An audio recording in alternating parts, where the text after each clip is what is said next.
bien, 7:48 de la mañana nos acompaña ya David López, quien es fundador del Movimiento Reto. David, buenos días, gracias por estar aquí con nosotros. Para empezar a hablar sobre esta ruptura interna de la cual se han referido en esta agrupación política, quisiéramos entender algo, y es que en la esfera pública se creía que el alcalde de Guayaquil, Aquiles Álvarez, era, abro comillas, el dueño del Movimiento Reto. Pero usted está aquí para desmentirnos eso, lo entiendo así. Buenos días. Muy buenos días con todos, buenos días a todos los que nos ven. Efectivamente, los movimientos políticos no tienen un dueño ni un jefe y lamentablemente eso es lo que ellos han hecho, lo que ha hecho el señor Raúl Chávez, de que ha irrespetado las directivas provinciales y ellas mismas han dicho de que hay líderes locales que quieren ser alcaldes o prefectos y se refieren a ellos. ¿Para qué voy a hablar contigo si ya hablé con el jefe o el dueño?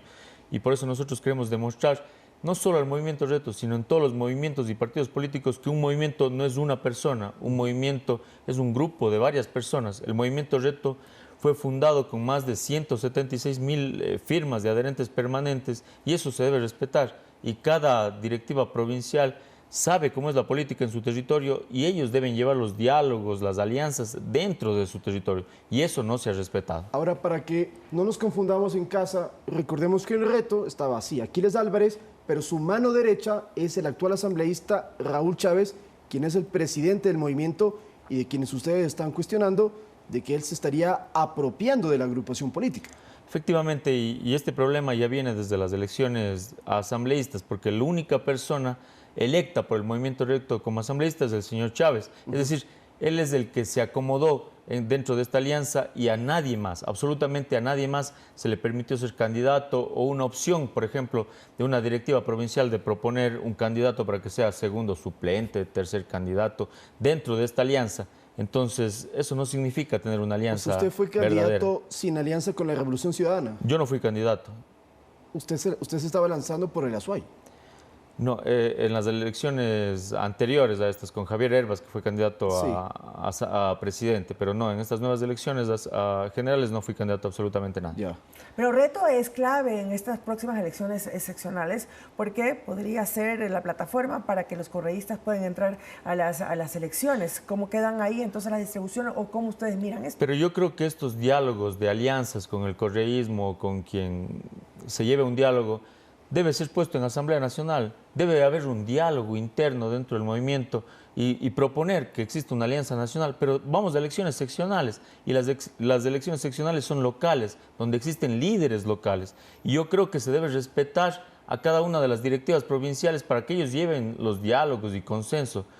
Me parece que, por ejemplo, en Sucumbíos el presidente provincial quiere hacer una alianza con RC y está bien y hay que respetarlo. Pero ¿qué pasa que, por ejemplo, en Tungurahua quieran hacer una alianza con ADN, que es el antagonismo con RC?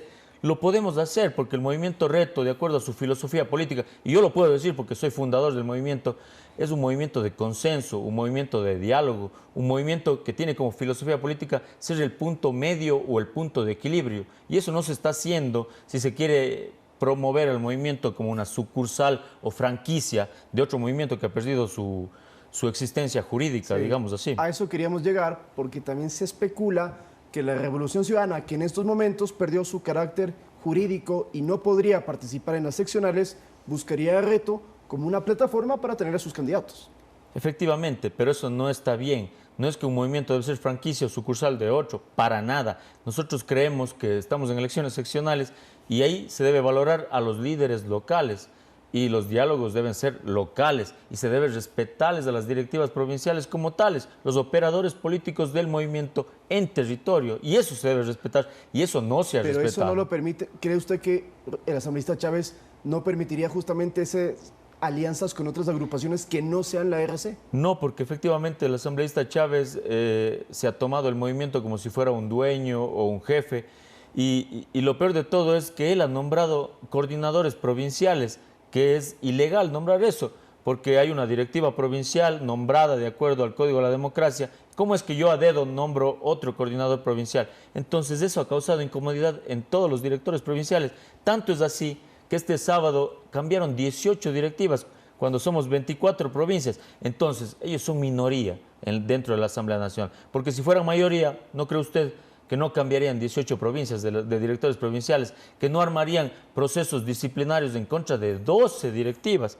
cuando ni siquiera existen 24 provincias, 24 directivas, existen 23, porque en Galápagos no hay directiva. Y entonces ustedes quieren rever esto. ¿Cuál es el camino? ¿Quieren hacer otra asamblea? ¿Quieren ir nuevamente a votaciones? Efectivamente, nosotros hemos apelado absolutamente todas las resoluciones de esa asamblea y queremos que el Tribunal Contencioso Electoral convoque una asamblea, pero ya no manejada por ellos, porque ahora, un día antes, imagínense, un día antes de la asamblea nos pasan el link de Zoom para conectarnos. No importa, nos conectamos. Y cuando nos conectamos, nos mandan a grupos de salas pequeñas de Zoom. O sea, si tienen mayoría, ¿para qué hacen ese tipo de jugarretas políticas o jugarretas de mandarnos a grupos de salas pequeñas? Si tienen mayoría, yo me gano y en tu cara te gano la directiva. Pero no lo han hecho así. Han recurrido a este tipo de cosas para ganar de una forma irregular y el CNE fue testigo de todo lo que sucedió en esa asamblea. De hecho, yo estaba conectado por Zoom y en desesperación de todo lo que estaba sucediendo, me fui de forma presencial a la sede de Reto y me mandaron sacando de forma física a mí.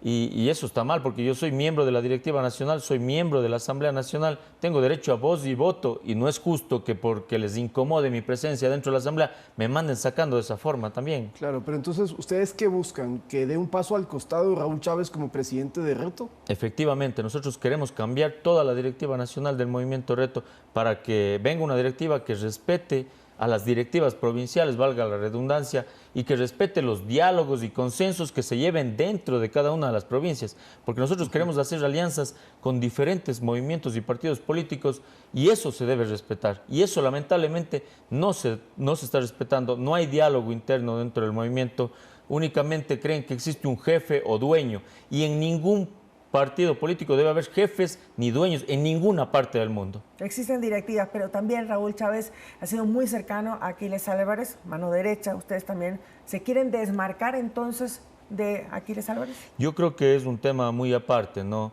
Y justamente ellos están utilizando el tema de Aquiles Álvarez para victimizarse y decir que están queriendo quitarles del movimiento justamente porque Aquiles Álvarez se encuentra privado de la libertad. Y yo creo que es un tema muy aparte y lo ratifico. Los problemas del Reto vienen mucho antes de que Aquiles Álvarez entre a la cárcel o lo que sea. Los problemas del Reto vienen ya de las elecciones generales presidenciales y de asambleístas. Desde ahí vienen y no se han solucionado y por eso ahora son públicos. Pero les perjudica a ustedes como Reto que Aquiles Álvarez esté en la cárcel y además la cercanía del movimiento con la Revolución Ciudadana. El movimiento es mucho más que Aquiles Álvarez. Nosotros en las elecciones seccionales, y hay que decir una cosa, Aquiles Álvarez no fue electo por Reto. Aquiles Álvarez fue electo exclusivamente por la Revolución Ciudadana. Él se une a Reto en el año 2024. El movimiento Reto tiene 22 alcaldías. Es mucho más que la alcaldía de Guayaquil. Es la alcaldía de Tulcán, es la alcaldía de Riobamba, que son dos capitales de provincias. Tenemos 2 alcaldías en Zamora. Tenemos 22 alcaldes, tenemos 107 concejales, tenemos más de 300 representantes en los gobiernos parroquiales. Entonces hay que cambiar también esa perspectiva de que el movimiento Reto únicamente es la alcaldía de Guayaquil, cuando el alcalde de Guayaquil ni siquiera fue electo por el movimiento Reto. Hay un tema más con el que quisiéramos terminar y quisiera conocer qué le responde usted al señor Gabriel Tapia, director provincial de Reto en Santo Domingo, que lo está acusando de que usted estaría comprando conciencias y ofrecería $1.200 para que lo apoyen. ¿Usted qué responde? Eso es un chisme de barrio. ¿Por qué? Porque el señor Tapia ni siquiera denuncia. Él muestra una denuncia en fiscalía que ni siquiera está en mi nombre, está en nombre de otra persona que ni siquiera conozco. Entonces, ¿cómo es que me denuncia? Y le digo aquí de frente, me llamo David Mateo López Vanegas, denúnciame a mí si es que tiene pruebas de que yo he hecho algún tipo de estas cosas. De hecho, ellos lo están haciendo y ellos mandan, por ejemplo, al señor Andrés Benítez, que tiene a la esposa de él trabajando en el municipio de Guayaquil, ganando un sueldo de más de $3.200. Ellos sí tienen puestos de trabajo, ellos sí tienen una alcaldía que lo están utilizando para comprar conciencias y vienen a decirme a mí que yo estoy comprando conciencias cuando yo soy un funcionario público del CONAGOPARE Nacional, que ni siquiera tengo esa posibilidad de hacer ese tipo de cosas. Sí. Bueno, para cambiar entonces las cosas precisamente, ¿cuándo convocarían esta nueva asamblea entonces? Todo depende del Tribunal Contencioso Electoral y como dice la ley, primero hay que agotar la vía interna. Nosotros hemos apelado ante el órgano central electoral del movimiento, que es puro empleado del municipio de Guayaquil. Obviamente vamos a perder ahí, pero tenemos que cumplir la ley y luego ir al Tribunal Contencioso Electoral. Ahora, me llama mucho la atención lo que usted dice, que en el municipio de Guayaquil habría puestos que son entregados a dedo y con este tipo de acuerdos. Es verdad, y yo lo digo de frente aquí sin miedo a que me denuncien o lo que sea, porque es verdad y está en la plataforma de transparencia, lo puede ver cualquier persona. Muchísimas gracias por acompañarnos en esta mañana. Muchas gracias a usted. Conversábamos con David López, fundador del Movimiento Reto. También despedimos a Pública FM, que se conectan ahora con el programa Panorama 593, y a quienes nos acompañan en la televisión. Continuamos con más información.